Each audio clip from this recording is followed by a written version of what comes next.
Okay, full moon in Libra. This full moon in Libra is coming in hot, and we definitely need to talk about it. This is a huge shift in the relational space, in our relationships, in our value systems. So, of course, the sun is in Aries, the sun is exalted in Aries, and during Aries season, we always have the lunation of the full moon in Libra. Of course, Aries opposite sign. So this is happening on the 1st of April, Wednesday, April 1st, 2026. It's happening at 10:12 p.m. Eastern. That is 7:12 p.m. Pacific time at 12 degrees and 21 minutes.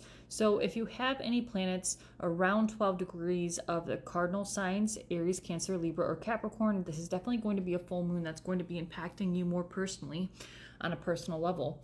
But let's talk about this full moon energy just a little bit. Let's break it down. So Libra is the seventh sign of the zodiac. I often like to refer to it as the sign of the other person, right? Or other people, our relationships with other people. It doesn't necessarily have to be romantic partnerships, although romantic partnerships certainly come up in the sign of Libra, but it can also be like business partnerships or relationships that are platonic, business relationships, things of that nature. But Libra is, cardinal air. So it's ruled by planet Venus.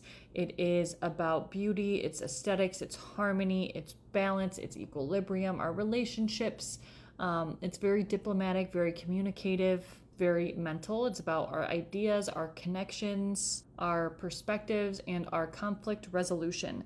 So oftentimes we will think of Libra as the mediator.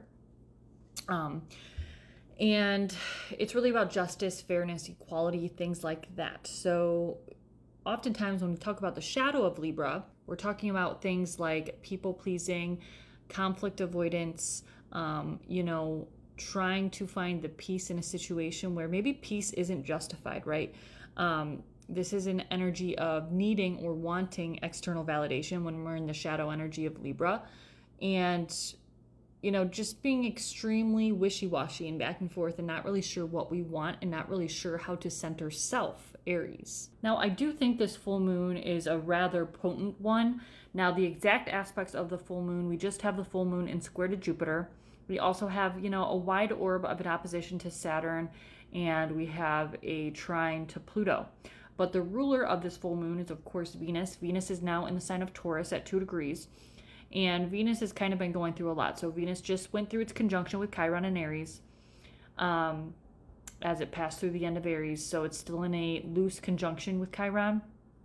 And it's also in a square within 2 degrees of Pluto. So this is the ruler of this full moon. When Venus is in contact with Pluto, this is an energy of transforming, purging, a death and rebirth of our relational space, of our relationships, our value systems, our stability, especially in Taurus. We can see a lot of things dealing in finances. So we could see difficulty in our financial, areas of life. We could see financial difficulties coming in between us and our relationships. So that could be a issue that's being brought up in relationships, whether that's romantic or platonic or business.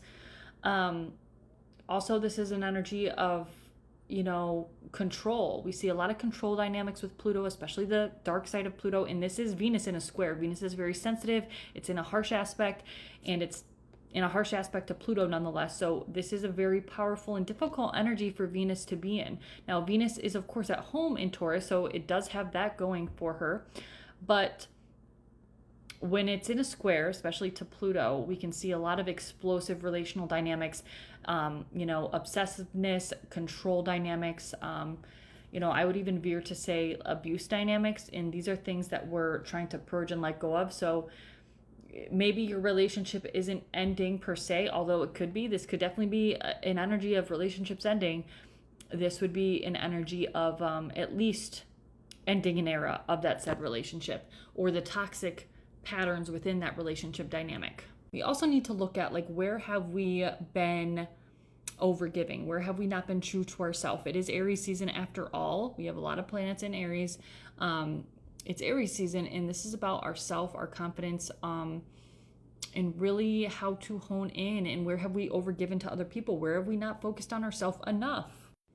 Saturn plays a big role in this too, because yes, it is in a loose opposition with the full moon, but Saturn is in Aries now. And to me, this is really like, where do you see yourself long term? Is what you're currently doing in the relational space something that you could see yourself doing for the rest of your life?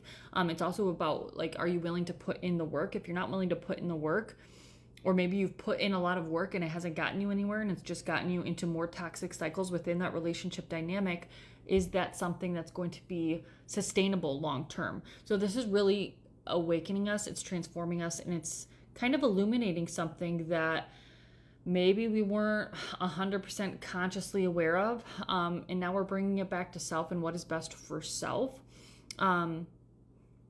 And the paradox to that is what's best for self is probably what's best for the relationship, whether you can consciously admit that to yourself or not. It's certainly a powerful, transformative, death and rebirth type of full moon. There's a lot of Plutonian energy going on.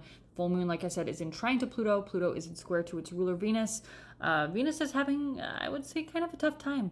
And, you know, there's a lot of financial energy going on. I wouldn't be surprised if we see changes in the financial space.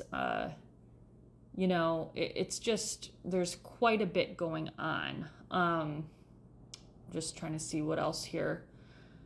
You know, Mars is in sextile to Uranus. Uranus is in Taurus. So, you know, we could see a lot of news around, again, shifting financial spaces, investments, things of that nature happening at this time.